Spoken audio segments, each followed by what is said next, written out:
A crisp ding announced a text message, a bank balance alert. I glanced at my phone screen. The string of zeros, ones, tens, hundreds, thousands, was enough to make my head spin, glowing faintly green in the dead of night. I'd never imagined that Emma Vance, the cutthroat, unapproachable titan of the business world, was actually the ultimate sucker, capable of expressing her affection only by wiring me insane amounts of money. The reason was simple. Her inner voice, which I could somehow hear and which was always bubbling with pink, fluffy thoughts, told me everything I needed to know. She had mistaken me for a so-called destined hero, a target she was required to win over. I looked at the ever-increasing numbers in my bank account, then thought about the 3 luxury condos in downtown Manhattan that had mysteriously appeared under my name, and silently swallowed what little conscience I had left. I figured I could keep making a career out of being a kept man forever. That is, until the day she looked at me with a cold smile and said, "Since you tricked me, you can spend the rest of your life paying me back." It all started with my childhood, which had its own special brand of poverty. How poor was I? So poor that my daily prayer was simple and direct. Just let money fall from the sky. And as it turned out, a higher power really did send me a patron saint of wealth, Emma Vance. On my first day, Caleb Reed and I stood inside Emma Vance's office, a space so vast you could probably race horses in it. Caleb's eyes were sharp, his posture ramrod straight, and he radiated a kind of don't underestimate a guy just because he's broke energy, like a protagonist straight out of some motivational comic book. He was a relentless go-getter, the perfect picture of a hustle culture hero who never quits. And then there was me, Ethan Miller, who had nothing to his name except a handsome face. Emma leaned back in her black leather chair, her fingers drumming softly on the desktop. The face that graced the cover of Forbes every other week was now just 10 feet away from me. She was regal and icy, with an intimidating presence that seemed to suck the warmth out of the room. The silence was deafening. She lifted her gaze, her eyes scanning back and forth between Caleb and me like a pair of searchlights. Just when I was sure I was about to be fired for some arbitrary reason, like stepping into the office with my left foot first, an abrupt and excited voice echoed directly inside my head. Asterisk help. The system didn't even give me a picture. Which one is my target? Asterisk, asterisk, but the one on the right is way cuter. Totally my type. Plus, I heard his family is so broke the rats packed their bags and left in tears. That beautiful but tragic hero archetype. He's got to be the one. Asterisk, I was the one on the right. And just like that, because I was dirt poor, this queen of assumptions unilaterally diagnosed me as the male lead of her romance novel life. I had to fight the urge to let my jaw drop, frantically reciting the Pledge of Allegiance in my head to ground myself in this ridiculous new reality. Emma cleared her throat, her icy, untouchable mask slipping back into place. "Company resources are limited," she announced. "Only one of you can stay." Caleb was so nervous his hands were trembling, his eyes screaming with desperation. Emma's finger pointed. "Ethan, you stay. The other one can go to HR and collect his final check." Asterisk hee. "I'll show this cutie how decisive and powerful I am. He'll definitely be impressed." Asterisk lady, what kind of twisted logic is that? An ultimatum like this just makes me think your company is about to go bankrupt. I watched Caleb's face fall, his expression like the world was ending. As a decent human being, even though my life goal was to do as little as possible, I couldn't just stand by and watch someone lose their job over my pretty face. Taking a deep breath, I decided to be the good guy. "Ms. Vance, I think Caleb has a lot of potential. He's actually more qualified for this job than I am. If this mind-reading thing was real, maybe she'd keep us both. If it was fake, well, I could just go back to my dead-end life and not have to deal with this lunatic." Emma's brow furrowed, and a wave of cold washed over me. But a second later, her inner voice chirped up again. Asterisk, oh my God, he's actually sticking up for his rival. What an absolute angel. Just like a true hero. So kind and noble. I love it. Asterisk out loud. Emma gave a cool wave of her hand. "Since you've spoken up for him, you can both stay." And that's when it hit me. I really could read minds. And I had just stumbled upon the pin for a walking, talking ATM. Outside the office, Caleb, his eyes red, turned to me through gritted teeth. "Ethan, don't get cocky. I owe you one for today. But I swear I'll prove I'm 1,000 times better than you." With that, he lifted his chin like a defiant rooster that had just lost a fight and stormed off. So that settled it. With that bizarre confidence and honor in defeat attitude, Caleb was clearly the real chosen one in this story. I was just a background character who got caught in the crossfire for being too handsome and too poor. My original plan was to just wait until my probationary period was over, collect a nice severance package, and disappear. But the very next day, Emma called me into her office. "A raise," she stated, straight to the point. I was about to offer a polite refusal when she added, "I'm doubling your salary. Asterisk hurry, bury him in cash. No man can resist a move this direct." Asterisk my surrender was instantaneous and absolute. "Yes, thank you, Ms. Vance. You're so generous, Ms. Vance. May you live a long and prosperous life, Ms. Vance." Meanwhile, to prove his worth, Caleb went into full-on workaholic mode. He practically lived at the office, and the look he gave me every day when I clocked out at 5 p.m. sharp was one of pure hatred, as if I'd murdered his entire family. Chewing on a piece of dry bread, he'd snarl, "Ethan, with your slacker attitude, you're going to wash out sooner or later. A man's only true badge of honor is hard work." Textbook protagonist dialogue. He'd never know that he only lost to me because, in Emma's eyes, I was the tragically poor hero. "I'll let you in next time, buddy, I promise." 3 days later, Emma summoned me again. She stared at me with her dark, brooding eyes, not saying a word, the tension in the room thick enough to choke on. Asterisk weird. Why is the affection meter still at 0%? I've been so generous. Is it because we don't spend enough time together? Asterisk so that was the problem. Emma suddenly broke the silence, her voice cool. "My previous assistant has resigned. You'll be taking his place."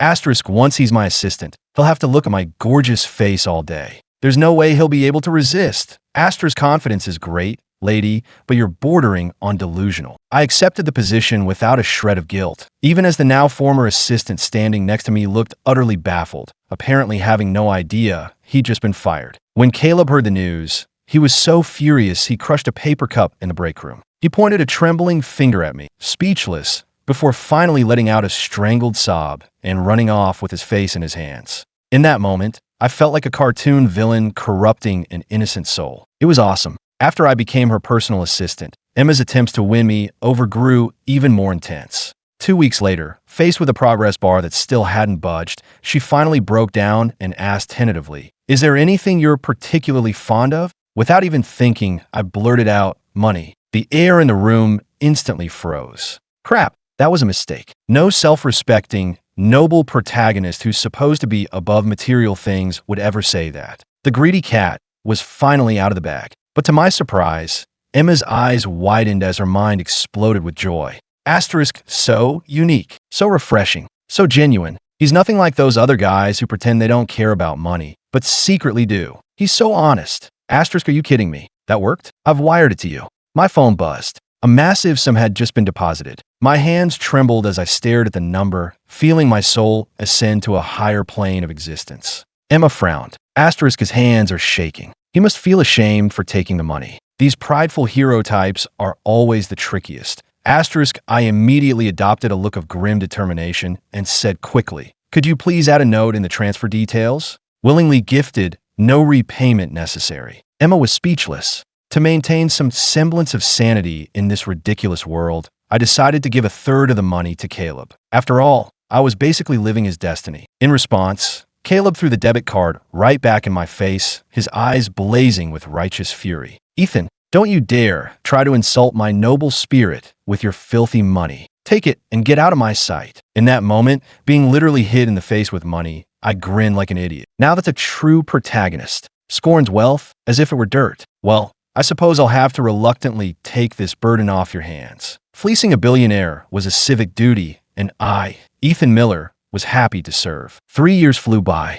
In those 3 years, Emma bought me apartments, cars, and gave me promotions and raises. I felt like if this kept up, she'd make me the CEO in another 2 years. Despite all this, that damn affection meter of hers remained stubbornly stuck at 0%. And Emma's inner monologue had shifted from confident to deeply insecure. Asterisk, have I not given him enough? Or maybe he doesn't like the feng shui of his new penthouse. Asterisk, the turning point finally arrived at the annual company gala. Caleb, chosen as Employee of the Year, stood in the spotlight wearing a cheap suit. He held the microphone, passionately delivering a speech about his journey. The tables can turn in an instant. Never underestimate the underdog. In the audience, employees started whispering, "You know, Caleb might be broke, but he really has that main character energy." Yeah, that never give up attitude is the total opposite of our assistant Ethan's professional slacker vibe. Sitting at the head table, Emma suddenly went rigid. She stared intently at Caleb on the stage, then turned her head to look at me, who was currently trying to discreetly stuff a whole lobster into my jacket pocket. In that moment, I heard the distinct sound of a worldview shattering. Asterisk fuck. I got it wrong. The dirt poor guy spouting motivational quotes is the hero. That bastard Ethan is just a common gold digger. Asterisk with a sharp crack. The wine glass in Emma's hand shattered. Red wine, looking disturbingly like blood, streamed down her pale fingers. She turned her head slowly to face me, her dark eyes swirling with a terrifying mixture of murderous rage and humiliation. Evan. She bit out my name as if it were poison. The temperature around our table plummeted. Everyone shot me sympathetic looks, clearly convinced I was a dead man. I just raised an eyebrow. I felt surprisingly calm, almost amused. Honestly, if she fired me right now and I could walk away with a fat severance package, it would be the perfect ending. Emma glared at me, her chest rising and falling rapidly. Just as I braced myself for her to flip the table, her inner monologue took a sharp turn. Asterisk AR, I'm so furious. I spent 3 years fawning over a random background character, and I spent so much money on him. Asterisk no. I can't just let him get away with it. I have to get my revenge. Asterisk, here we go. Was she going to ship me off to some forced labor camp or sue me into oblivion? Emma took a deep breath, a cruel smirk spreading across her face. Asterisk, I'll make him watch as I win over Caleb. I'll make him realize what he's lost. I'll make him suffer from unrequited love. Watch us be happy together, and let him be consumed by jealousy. Asterisk me. Lady, as far as revenge plots go, isn't that a little tame? 3 days later, I was back in the CEO's office. Emma sat at her desk, with Caleb standing beside her, looking smug. Ethan, starting today, you'll transfer all of your core projects to Caleb, Emma announced icily. I was overjoyed, but I had to play my part in her little drama. I put on my best thunderstruck expression and asked in a trembling voice, Ms. Vance, why? Caleb snorted, practically looking down his nose at me. Face it, Ethan. Ms. Vance has finally recognized true talent. You're just dead weight. Emma saw my devastated expression and was clearly satisfied. Asterisk, look at him. He's heartbroken. He really does love me. Now he knows what it feels like. Asterisk, she cleared her throat and delivered her next cruel blow. From now on, your only responsibility will be to manage my personal affairs. This demanding project work isn't for you. My eyes widened in disbelief. Then what about my salary? Now that I was basically useless, surely my pay would be cut, right? Emma's expression faltered. Her gaze fell on my eyes, which were slightly red from the effort of holding back my laughter, and for a second, she seemed to soften. Asterisk, oh God, he looks like he's about to cry. Was I too cruel? Since I took away his career, I should at least compensate him financially. Asterisk, she turned her head away and said through clenched teeth, your salary stays the same. In fact, I'll raise it by 50% as compensation for your emotional distress. I was speechless. The triumphant smile on Caleb's face froze solid. The second we were out of the office, he grabbed my arm and yelled, completely losing it. How is that fair? I'm taking on all the hard work for no extra pay, and you get to do nothing and get a 50% raise. This is her recognizing my talent? I patted his shoulder sympathetically. Caleb, my friend, this is the hero's journey. The path to greatness is paved with hardship and suffering. As for a disposable side character like me, I'm doomed to be corrupted by a life of leisure and wealth. Caleb stood there stunned. His expression shifted from confusion to determination, and finally to a fiery resolve. Ethan, you just wait. The underdog will have his day. I watched his energized figure march away, felt the check for my massive bonus in my pocket,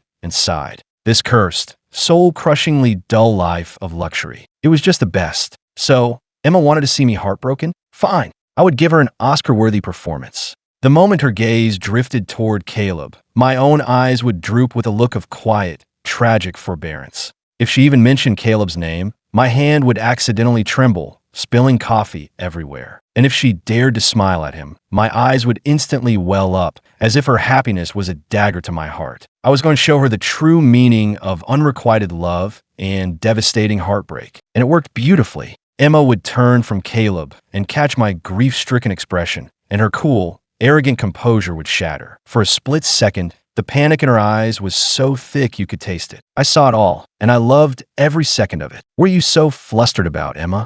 I'm just a background character on your payroll. Don't tell me you've been trying to win me over for so long you've actually started to believe it yourself. What was even more fun to watch was Caleb. The supposed hero of this story was leaning back in his chair, looking from Emma to me and back again, without a hint of emotion at being pursued by this powerful woman. His eyes were practically sparkling with amusement, his expression screaming, "Give me more of this drama. You're screwed, lady. Your leading man isn't just off script. He's pulled up a chair and is eating popcorn." 1 month into her new strategy, the affection meter was still at 0. Emma stared at me for a long time, her expression caught somewhere between looking at a priceless, fragile artifact and staring her own mortality in the face. She muttered under her breath, "There's not much time." Just when I thought she was about to pull out all the stops, she suddenly decided to get rid of me. I needed to go on a business trip, handle the Sterling Corp merger. She couldn't even meet my eyes. I pointed to myself, feigning shock. "A multi-billion-dollar deal, and you're sending your personal assistant? Close the deal, and you get a 3% commission." My heartbreak was instantly cured. "Yes, ma'am. I guarantee I'll get it done. You're the best, boss." This business trip was just another one of Emma's elaborate schemes to give me more money. The contract was already a done deal. All I had to do was show up, sign my name, and wait for the commission to hit my account. On the third day, I got an urgent iMessage from a coworker back at the office. "Ethan, big news. Ms. Vance sent Caleb 999 roses flown in from Ecuador and a jewelry set worth millions. The whole office is saying she's about to make her move." I held my phone, a smirk playing on my lips. So that was her plan. My masterful performance of heartbreak had spooked her, so she sent me away to make her final, all-out push for Caleb before her deadline. Fine by me. A good background character knows when to exit the scene. To give her plenty of room for her final push, I decided to extend my trip by a couple of days. Emma called to check in. "Is it done yet?" I answered in a serious tone. "We're still stuck on some minor details. They're playing hardball." After a long pause, she sighed, but her voice was softer. "Never mind. Take your time. Don't rush back." Perfect. 2 days later, I returned to the office. The moment I pushed open the door to her suite, I walked right into the middle of a fantastic scene. Caleb's voice was ringing with righteous indignation, like he was delivering a speech to Congress. "Ms. Vance, I don't know what kind of weird romantic game you and Ethan are playing, but leave me out of it. You're using me as a pawn to make him jealous, throwing money and flowers at me. It's despicable. What do you take me for? Some prop in your twisted little drama." My hand, still on the doorknob, froze. I almost burst out laughing. Checkmate. The hero had just made a god-tier move. Inside the office, Emma's face was thunderous, her brow furrowed as she struggled to find the words to explain. A second later, her familiar inner voice flooded my mind. Asterisk, is he insane? Or am I? Who's the real prop here? I was a ruthless conqueror in my past life, and now I have to put up with this crap?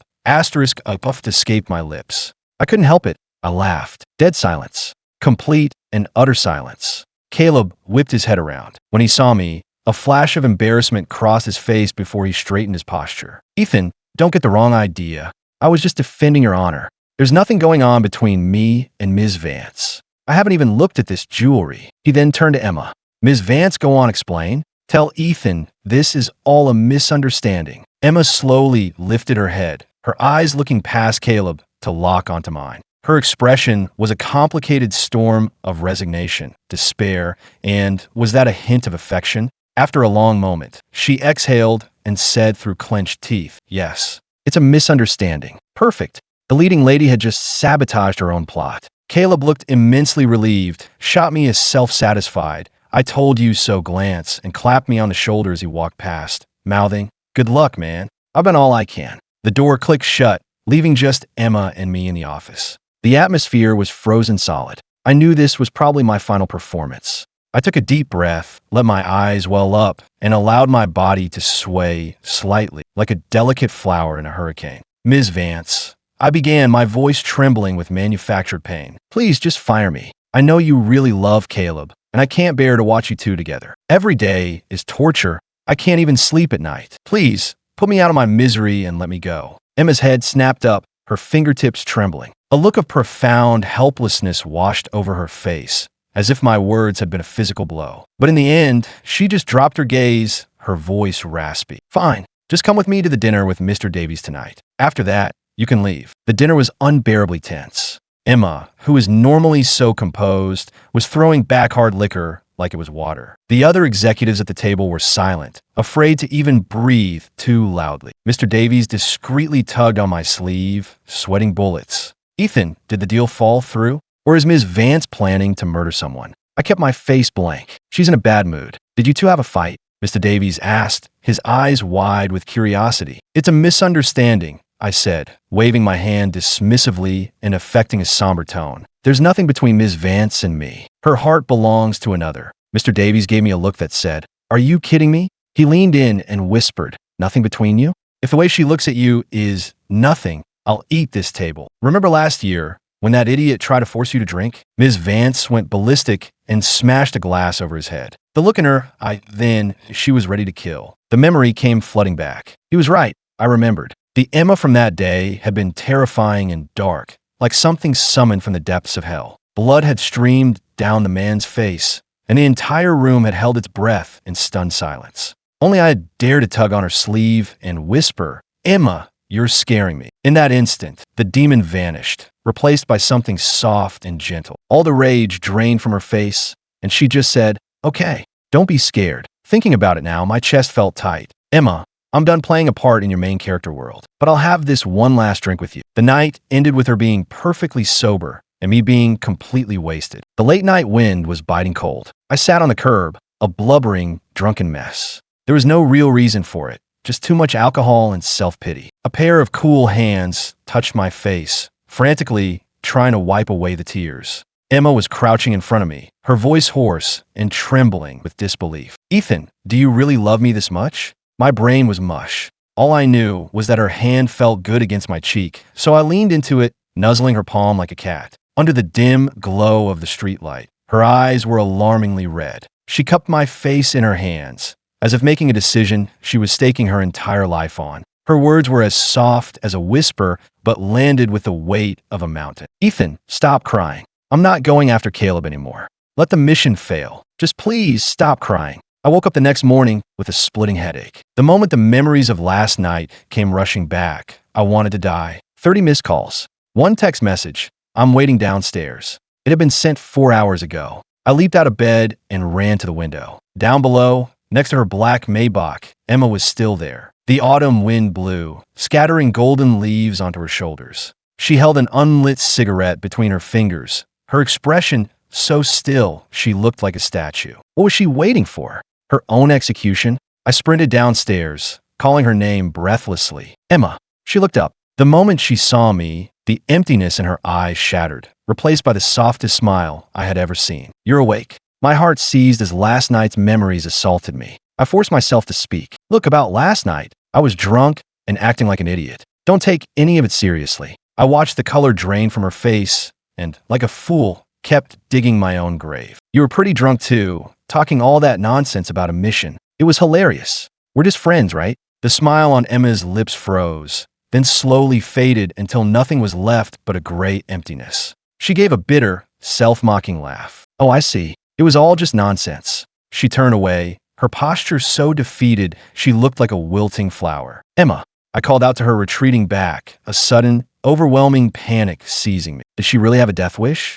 I called Caleb and asked him to meet me. At the coffee shop, I laid it all out. Okay, cards on the table. Emma pretending to be into you was an act. Me pretending to be heartbroken was an act. This whole thing has been a sham. Caleb, who had been lifting his coffee cup, paused, his expression a kaleidoscope of emotions. After processing for a moment, he asked, and so, now you can be with her for real, without any of this drama. Isn't that how the story is supposed to go? Caleb laughed, a knowing look in his eyes that I didn't quite understand. Ethan, are you an idiot? Why would I want to be with her? The script is the script, but I'm my own person. I respect Ms. Vance, but for the past few years, all I've wanted to do is build my career and see how far I can go. I have no interest in your romantic games. He set down his cup and leaned forward, his gaze intense. Besides, Ethan, you keep saying it was all fake, but you can't bring yourself to say you don't like her, can you? The look on your face when you said her name just now, it was like your world was ending. Have you even looked at yourself in a mirror? Caleb slammed his hand on the table in frustration. You're a coward. He chewed me out, and I couldn't say a word in my defense. I'm just a background character, man. I'd love to be the hero, but I've only got one life to lose. I walk home in a daze. As I approached my building, I saw her from a distance. Emma was still there. She had dark circles under her eyes and looked utterly exhausted. Her imposing Maybach now only served as a backdrop for her misery. When she saw me, she somehow managed a smile. Good. At least I get to see you one last time. She said it like she was giving a final confession. The blood in my veins turned to ice. What do you mean? Emma started walking toward me, and every step felt like a hammer blow to my chest. I'm bound to a system. My mission was to win over Caleb, but I've given up. She said it as calmly as if she were talking about the weather. Before I met you, it didn't matter who the target was. But after you, it had to be you. Even if you don't love me, I can't go on pretending with anyone else. You were always my leading man, the only one. She reached me, wrapped her arms around me, and held on with a fierce, desperate strength. Ethan, I meant for this to happen. Even if I have to disappear, I want to make sure you never forget me. In that moment, every wall I had built around my heart came crashing down. To hell with being a background character. To hell with the script. I hug her back just as tightly, the tears I'd been holding back finally breaking free. I cried even harder than I had the night before. Emma, you're insane. Of course I like you. I was lying. Why would you give up? You have to try. I don't want you to die.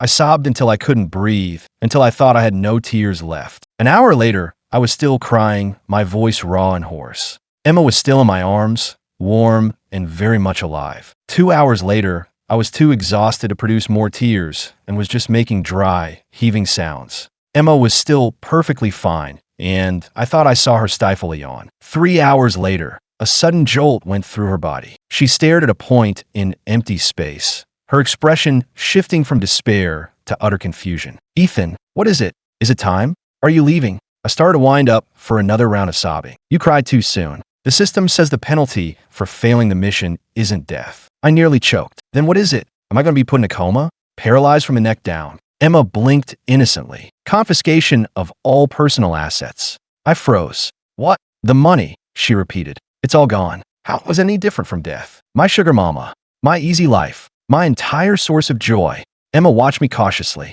Ethan, you're not going to leave me just because I'm broke, are you? Oh, by the way, the system said that to make things more interesting, it's now broadcasting all of your inner thoughts to me. Were you just thinking, my easy life is over? I had nothing to say. I took a deep breath and looked at the woman in front of me, who had gone from a billionaire CEO to a penniless woman in the blink of an eye. I touched her face. It was warm. It was real. I smiled, a smile that probably looked worse than my crying, but I felt lighter than I ever had. Gone is gone. I gave her a hard kiss. At least I still have you. I always thought my destiny was to fall in love with the wealthy Emma Vance. But now that she had nothing and had to rely on my meager salary, I realized I still loved her. Maybe even more than before. I guess what goes around really does come around. Every dollar I ever got from her would now be spent on her. It felt like fate. Caleb sent me an iMessage. You're so whipped. I sent back a middle finger emoji. Shut up, you're single. On my wedding day, Caleb was my best man. By then, he was a rising star in the business world. As he adjusted my bow tie, he remarked,